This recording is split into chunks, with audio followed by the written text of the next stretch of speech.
Hello, everybody. Welcome to the channel. This is Time to Wake Up. My name is Jeremy, and today's topics are: who are you? Why are we here? And I have two models or illustrations that I would love to show you that I think will really help you understand on a spiritual level maybe why we're here. Okay, so what do you say we start right now? Erase this. Okay, so Carl Jung, or Jung, and Sigmund Freud created this model called the iceberg model. Okay, so the idea is our brain is like an iceberg, all right? And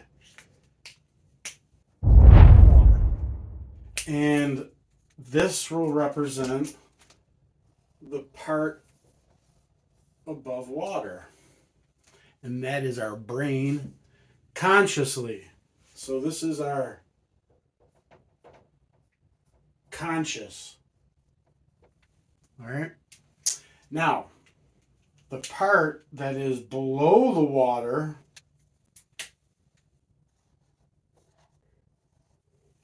that is our subconscious.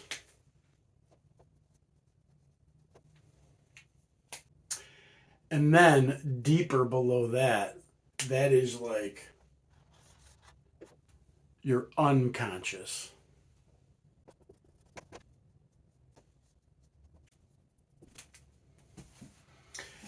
And all of this determines whether you are happy or sad.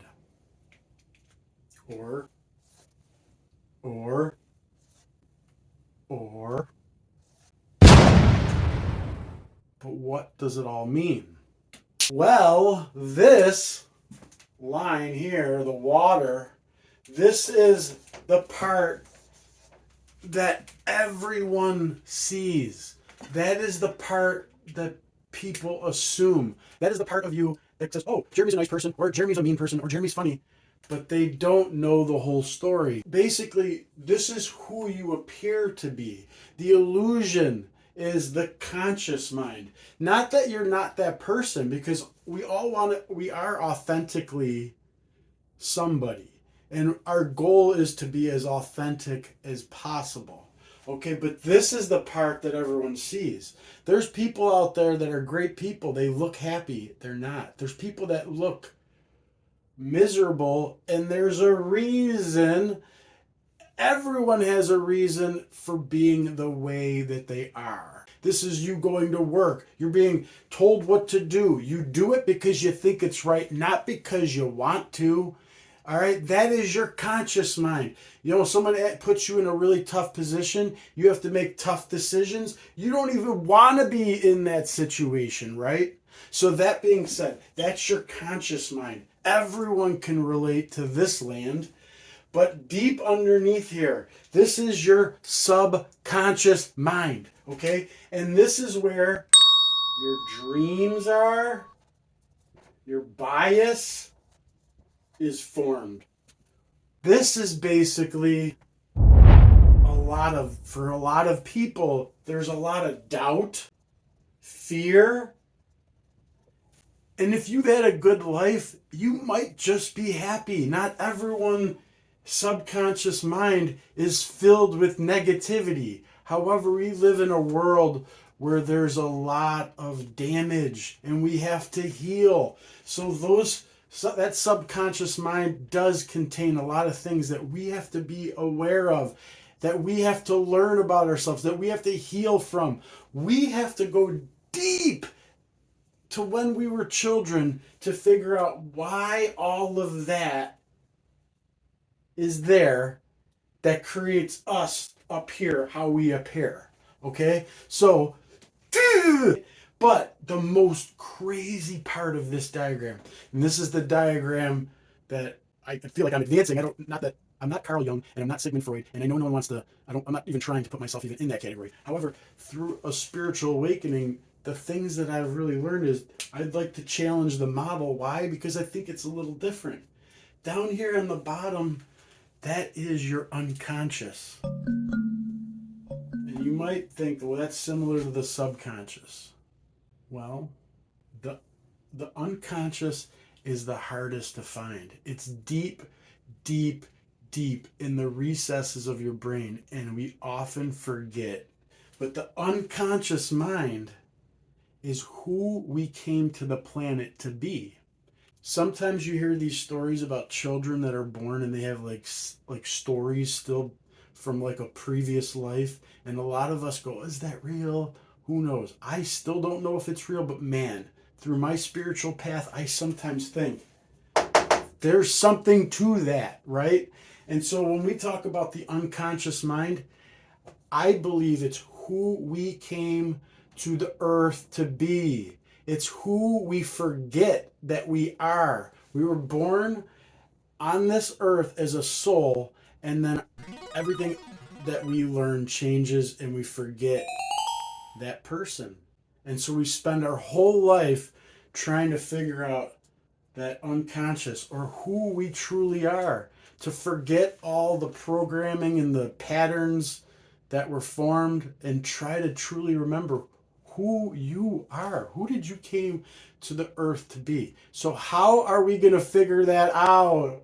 And you're going, this guy's absolutely crazy, right? Well, we're going to try to figure out who we are unconsciously by tapping into the subconscious mind. And it's something that can be done. We can tap into the subconscious. We can try to have that brain that's deep down in there that does dreams and manifests. We can use that brain to make our lives better. We just have to have clear direction, vision, desire, something that we want, and to view ourselves as positive. We have to understand why we have fear, why we have doubt, and then know that we can change it and believe it. And I know that you can. So if you want to learn more about stuff like this, like, comment, subscribe. I'm going to move on to the next model, which I don't even know if this model exists anywhere other than within me. So maybe it does, but I would like to show it to you right now. We're going to race this one, okay? Okay, this is a lot for me. I want you to know this is actually really hard for me to get the energy, bring the energy for these videos. I just feel like it's my calling, and this feels like this is something I'm supposed to be doing. Now we're going to draw a circle. This part of the circle represents your life. So your birth is right here. Your death is over there. And so this here is where you go in the spiritual realm when you die.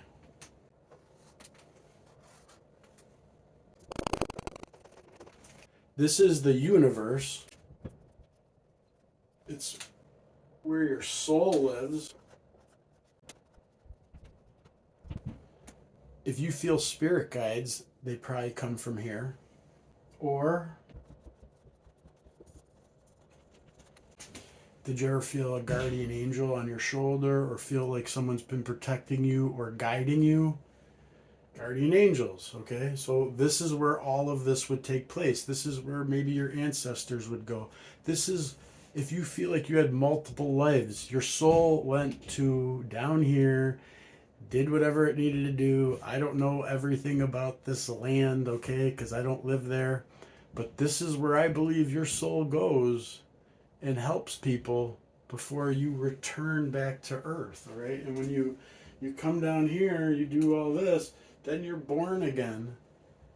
And what happens is you forget all of that you learned in the spiritual realm and everything. So you came to earth to heal and to learn lessons. In the universe, I believe it's all about unconditional love. It's not a place of harm. I think this is our best version of ourselves. So our best version of ourselves, our soul lives here, and that land, it's all about unconditional love. So this is the moment that we are all born. And at this moment, we are pure. We have not been diseased by the world yet. We have not been infected by any ego. We don't know anything other than survival. This is the one thing we all have in common. This is the point in life. We are born into the earth in different ways, yes, but this is the one moment we are the most similar, okay? Now, the rest of our life is different, much different. Everyone learns lessons in different ways and at different times. So my life is much different than everyone else's, okay? And it's unfortunate and some of it's sad, and we don't all have an equal shot. But for those of us that are lucky enough to live this earth healthy, some of us have missions.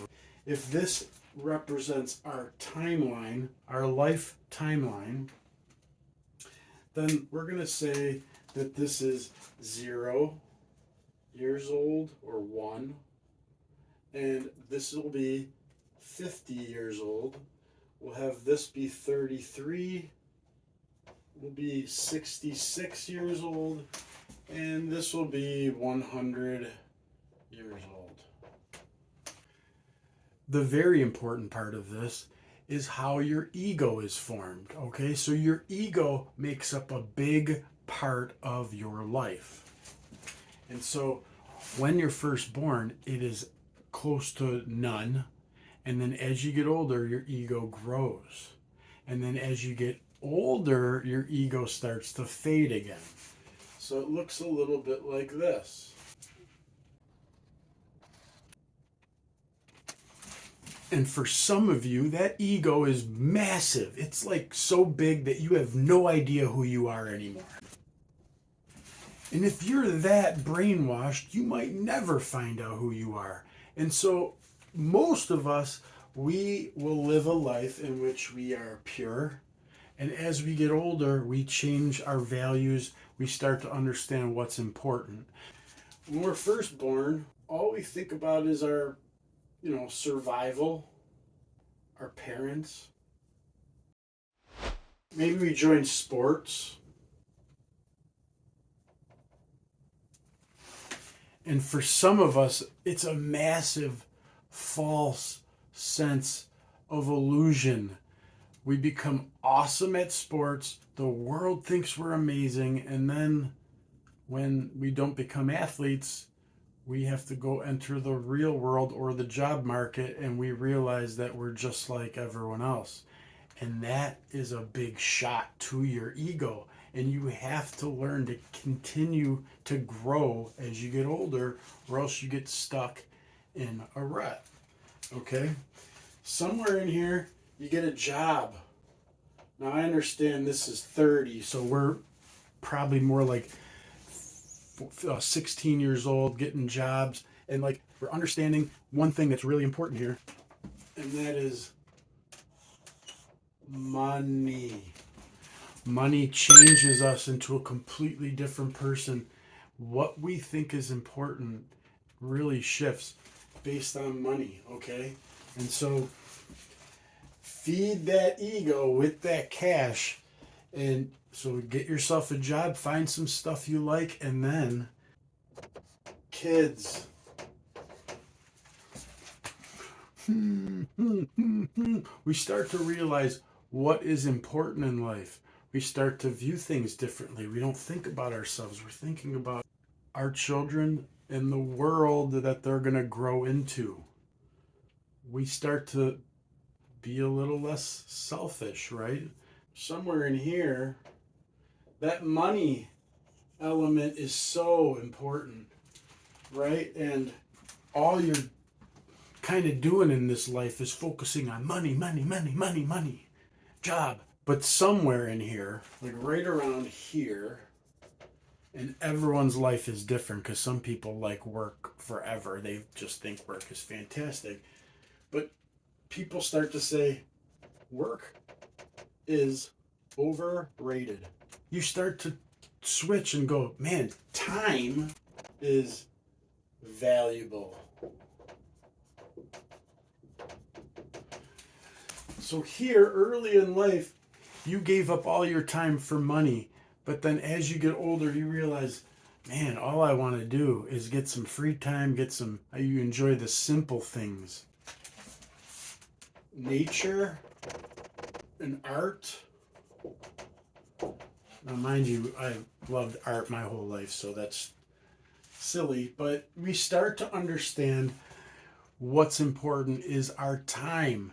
We basically have limited time. And when you get older, how much would you pay for an extra year of life? You would give up all the money that you ever made. If you knew you only had another year left, how much would you spend for an additional year? Our ego starts to shrink as we get older because we realize what's important. We think about other people, not just ourselves. We think about how we could leave an imprint on the world. We think about how you can create a long-lasting effect that will continue on for generations and generations. It's about breaking generational curses. It's about healing. It's about finding out who you truly are. So how do we find out who we truly are? How do we get back to these points and not get too worked up in the middle? How do we find ourselves earlier? You have to trust yourself, trust your intuition, listen to yourself. There's portals, okay, passageways that go from the universal land into the real 3D world, okay? And you can find out who you are if you start to do these things, all right? They're like little areas where you can tap into the universe, all right? So how do you do it? You have to do it through your subconscious. You have to tap into the subconscious mind. You have to learn to meditate. You have to start to spend time in the morning focusing truly on yourself. Imagine that if every morning you woke up, you listen to the news, you listen to your kids, you get yelled at by your husband or your wife, your boss tells you you're late. You never had a moment to actually figure out who you are or to slow down and listen to yourself, to trust yourself. So everyone should start the morning out or their day out with some meditation so that you can bring your core temperature down and get to a point where you're comfortable, relaxed, so you can make good, healthy decisions, okay? So meditation, and also right before you go to bed, you ask yourself, hey, who am I? Why did I come to this earth? How about this one? Help me remember who I was as a kid. Help me understand why I'm so angry. Help me understand why I reacted that way. Help me answer. You have to stare at yourself and deal with yourself in order to improve. So that being said, ask yourself before you go to bed any question that you want to learn. And please don't expect it to come to you in like immediate, but please be persistent and ask yourself, why am I here? Who is the real version of me? Because you lost yourself somewhere in there. And it's not your parents' fault. We all have a struggle. We all have to get past the ego. But guess what? We need it because it protects us. So if you shed it completely, people would hurt us. So that being said, understanding, be grateful for your ego, but at the same time, understand why did you form it? Why did you form that ego? What happened in your life that made you create that ego? You can start to tap into that pure version of yourself that shows unconditional love that doesn't need validation from others, and that is a teacher, a giver, and that makes this earth a better place. So listen, I feel like what I was born here for is to teach and to help guide and help people find themselves and to release their fears. So that being said, if you like this, please subscribe. I'm going to put up a video somewhere over here. And this video is going to be about the power of your environment. And if you want to see me cry on the video, it's kind of embarrassing, click on it. You can change who you are by changing your environment. And for some of us, we're in such a negative place that it wears us down daily. So we'll never be able to tap into these portals if we're getting beat up every day and we're being told we're worthless or we're no good. So please click on the video, and it's a true story, and it's honestly life-changing. Well, remember guys, green is good, and remember to smile.